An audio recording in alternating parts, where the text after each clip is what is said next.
Buddy, we're out here working on a 347 and a 302. I have started taking apart the 347 to get the parts of it that I'm going to use, and I have already found more issues with the 347 than I thought I had. Okay, I know that the pistons are rocking, but it's not going to focus, of course. You can see how much that piston right there was rocking. Okay, this piston right here had a frozen top compression ring, was froze, and if you can see right there, I think that's the reason. That piston was rocking or slapping a lot to be wore, but it's not wore to where it's unusable because I can still feel the knurl. I mean, there's no scratches going lengthwise, and you can still hear the knurl. So we're gonna get the 302 here ready for battle. That's the project for today. So hey guys, if you like my channel, please like, share, and subscribe. My subscriber count's really going up. It has been. The last video wasn't the greatest, but the one before that did actually pretty well, and I got a lot of new subscribers. So guys, if you like what I'm doing, I mean, I'm doing everything on a budget, as cheap as I can possibly do it, and still have a little fun doing it and not breaking the bank. But this one right here, I'm going to take apart. I'm going to keep the crank rods and pistons, maybe try to find the virgin block and have it bored, you know, and have each piston mic'd, and then have that bore bored to that piston so they fit tighter. These are 40-32 alloy pistons, and they were just way too loose in the bore. With a 26-18 can fit looser, but not the 40-32. So hang out, guys. We're going to start taking some parts off, doing some cleaning. Got a nice fire going. It's cold out. Shop is a mess. Floors are wet.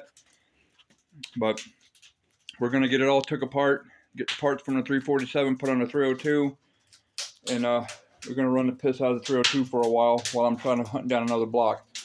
I don't want to take this block and have it machined just because the bores are in really good shape, and I just don't want to do it. So this block's going in, 302. That one's coming out, 347. And we're just going to turn the boost up a little bit. So hang out, guys. Like I said again, if you like what I'm doing, please like, share, and subscribe. Alright, I halfway thought I was just going to take the motor completely apart and separate everything out, but I'm not going to do that right now. I'm afraid if I do that, then the crankshaft's going to get moisture on it, and it's going to start rusting up these journals, and these journals are in really good shape, and I don't want any rust on them. So I'm going to leave the motor together, but I'm going to take everything I'm going to use off. The steel motor mounts, the oil pan pickup, I need that bolt and that nut for the other block, the camshaft, the lifters, you know, the water pump pulleys and all that stuff, and the harmonic balancer.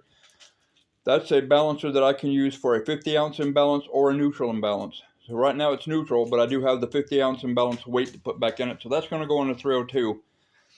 So I'm not going to completely disassemble this engine. I'm just going to take off everything that I'm going to switch over, and I'm going to put it in a plastic bag to keep it from getting moisture and rust on it. Because my garage is not the best in the world for keeping out moisture. There, my finger's in the way again. For keeping out moisture. So that's the plan for right now. We're going to start stripping this one down for the parts that we do need. And we're going to put it on a 302. Got to get the heads cleaned up yet. So get those cleaned up. I'm going to get the intake manifold cleaned up. I'm going to do some jetting on the carburetor. I'm even thinking about getting a different intake manifold. But then again, the small cubic inch of the 302 could probably use that dual plane. It worked really well on the 347. I think it'll work good on the 302.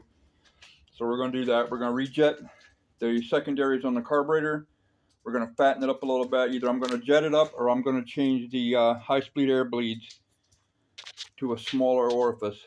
Get a little bit more fuel going through it. So that's the plan. I'm going to get this 302 ready for battle, which is what I said in the previous clip. And we're going to run the hell out of it. I think it'll be fine. It'll be fine for a little while. At least till I find something else to put in it. So hang out, get a cold drink, you know, like something like that, something to eat, and we'll be back in a few minutes. All right, do yourself a favor. If you're putting in a new oil pump, This is the M68 oil pump for a small block Ford. Get yourself an ARP drive rod. That is cheap insurance for twisting these things in half. I have seen these things turn into pretzels and break right in half. It doesn't take a whole lot to do a stock one. So do yourself a favor. This is a standard volume, standard pressure oil pump, but I'm also going to put, like I said, an ARP, if it'll focus, an ARP drive rod on it. That's just cheap insurance, guys.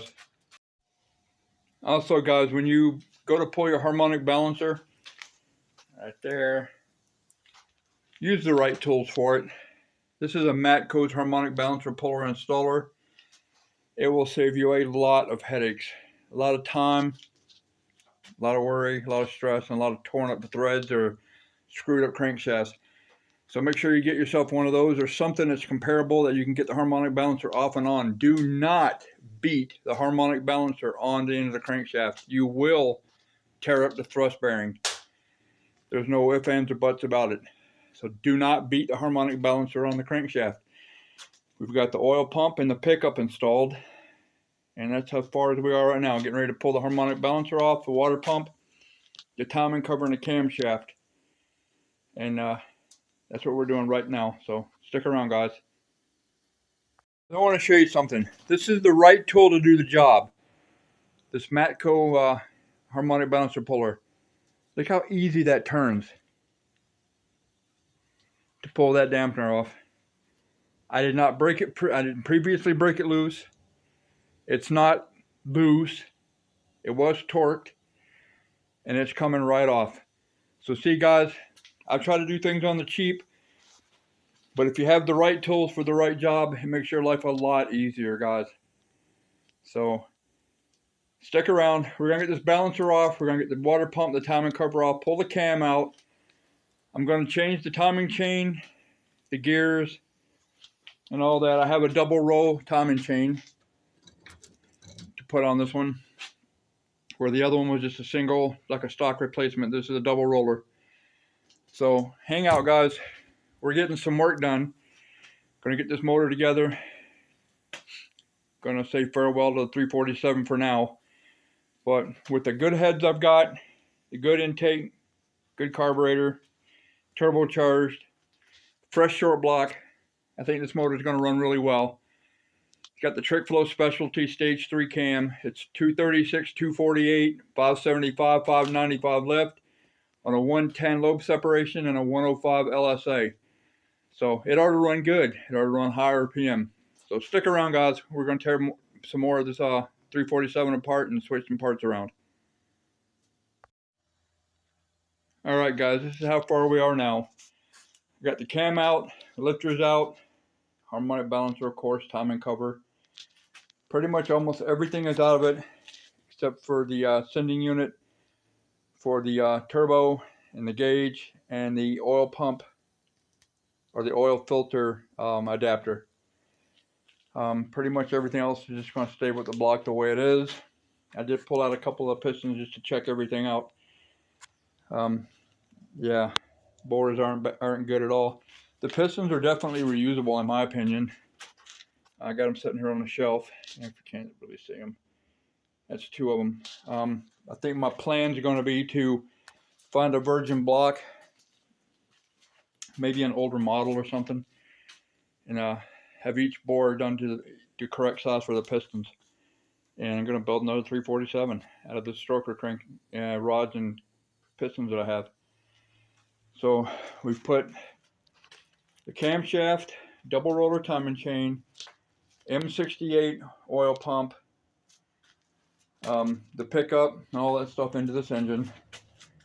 Blow it back over. Well, pull the pin first. Got to pull the pin out. And so far, so good. So this one's getting there. We're going to run it. I still have to do piston-to-valve clearance, all that happy stuff. Still got a degree in the camshaft. Going to check all that. Rotate the engine over. So, guys, we're getting there. Getting this one ready to beat the piss out of it. Like I said in an earlier clip, if you like what I'm doing so far, please like, share, and subscribe. Tell your friends, you know, whatever.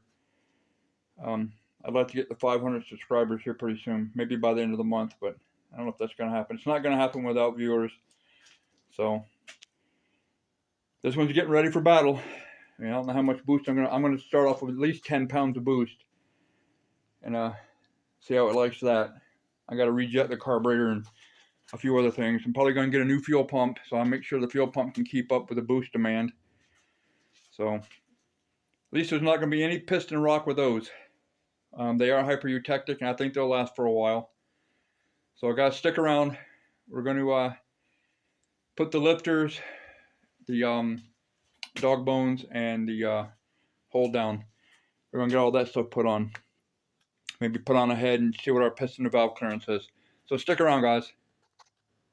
Oh, and God bless America.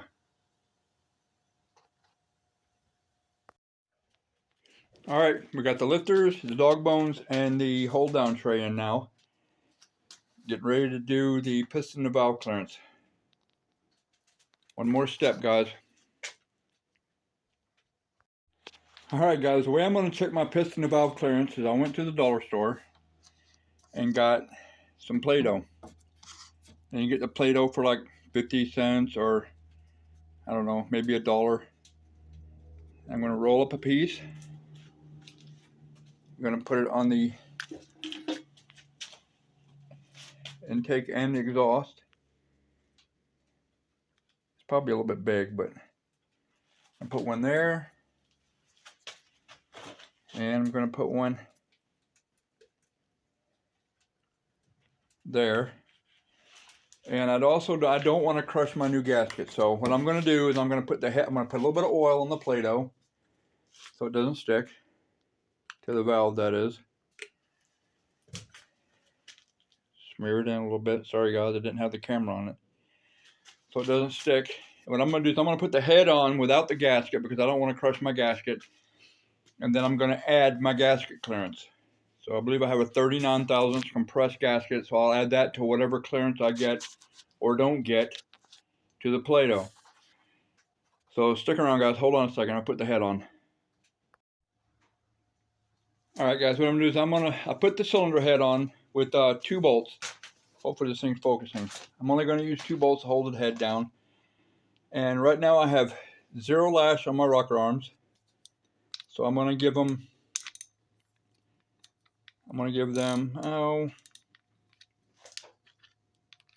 half a turn. So there's a half. And I am on the compression stroke. And another half. And then we're going to rotate the engine in the direction of operation. And we're going to go slowly because we don't want to bind up anything. We're going to go 2 full revolutions. And I know that the lifters are going to be collapsed a little bit, but I'm hoping that I have at least enough clearance. Okay, I just got really tight. So I may not have any piston to valve clearance at all. So, yeah.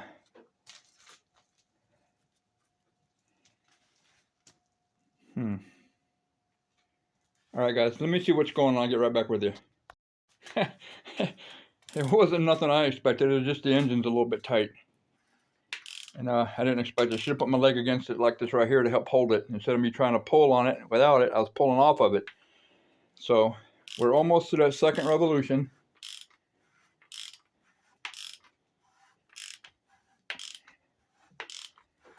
Okay, and we are coming back around. Let's see. This is going to be a really shitty video. Gotta go around one more to half a turn. And it is right. Up too far. Okay, right there is back to square one. So give me a second, guys. I'm going to pull the head off and we're going to see how much piston and valve clearance we got. So just stick around for a second. All right, guys, we definitely have some issues here. Being as that the The valves are 208 160, and the cam is a 575 600 lift. I have no piston to valve clearance. That thing will not focus for nothing. There's hardly any clearance left on the exhaust at all. Okay, and I do not have a gasket in it, so that's only 39 thousandths, but you're supposed to have over 100 thousandths on the intake and exhaust. I think it's 125 on the exhaust and maybe 100 or something like that on the intake. Regardless, I don't have enough. As a matter of fact, this thing would focus right there. The intake valve hit right there. Come on, focus. Focus. Right there. So we are going to definitely have to clean up the valve release a little bit. Now I do have an aluminum die grinder, so I'm going to pull the aluminum die grinder out with the tool, and I'm going to clearance my valve release ever so slightly. I think they're deep enough, but they're not wide enough. So I'm going to widen them up a little bit. Try to do every one of them the exact same, so it keeps it, you know, kind of in balance. It's not going to be completely into balance, but